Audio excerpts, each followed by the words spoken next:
Mengapa Yesus berdoa, padahal Dia Allah? Bagi yang masih belum paham, simak penjelasan singkat dan jelas ini. Jawabannya sederhana. Yesus adalah sepenuhnya Allah, tapi juga sepenuhnya manusia. Sebagai Allah, Dia memiliki kuasa mutlak, tapi sebagai manusia yang hidup di dunia, Dia memilih hidup dalam ketergantungan yang sempurna kepada Bapa. Alasan utamanya ada 3. 1. Menunjukkan hubungan kasih yang kekal. Sejak kekekalan, anak selalu berhubungan intim dengan Bapa.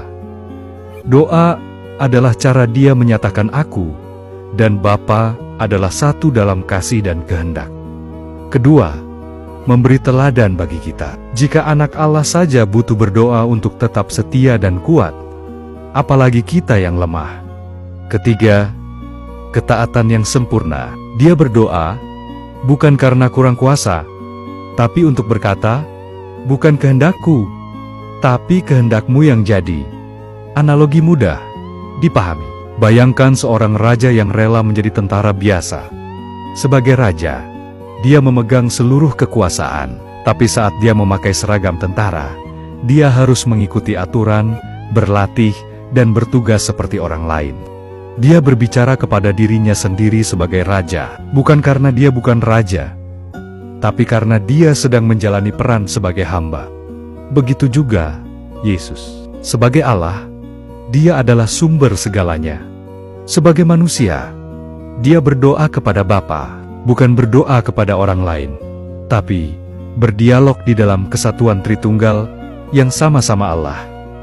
Referensi Alkitab Filipi 2 ayat 7. Melainkan Ia mengosongkan dirinya dan mengambil rupa seorang hamba dan menjadi sama dengan manusia. Yohanes 10 ayat 30. Aku dan Bapa adalah satu. Lukas 6 ayat 12. Pada waktu itu Yesus pergi ke gunung untuk berdoa, dan Ia semalaman berdoa kepada Bapa. Matius 26 ayat 39 berkata, Ya Bapakku, sekiranya mungkin, biarlah cawan ini berlalu daripadaku, tetapi janganlah seperti yang kukehendaki, melainkan seperti yang Engkau kehendaki. Tulisan kuno Bapa Gereja, Santo Agustinus. Yesus berdoa sebagai manusia, karena Dia menjadi perantara antara Allah dan manusia. Sebagai Allah, Dia mendengar doa. Sebagai manusia, Dia berdoa. Dia tidak memisahkan diri dari Bapa, tapi dalam tubuh dagingnya, Dia menunjukkan kepada kita cara berserah diri. Santo Athanasius. Dia berdoa bukan karena Dia butuh, tapi supaya kita yang manusia belajar bahwa kita tidak bisa hidup tanpa bersekutu dengan Allah. Wejangan spiritual. Dia yang datang dari Allah, kembali kepada Allah melalui doa. Lihatlah betapa indahnya kasih-Nya. Dia yang bisa melakukan segalanya dengan kekuatannya sendiri.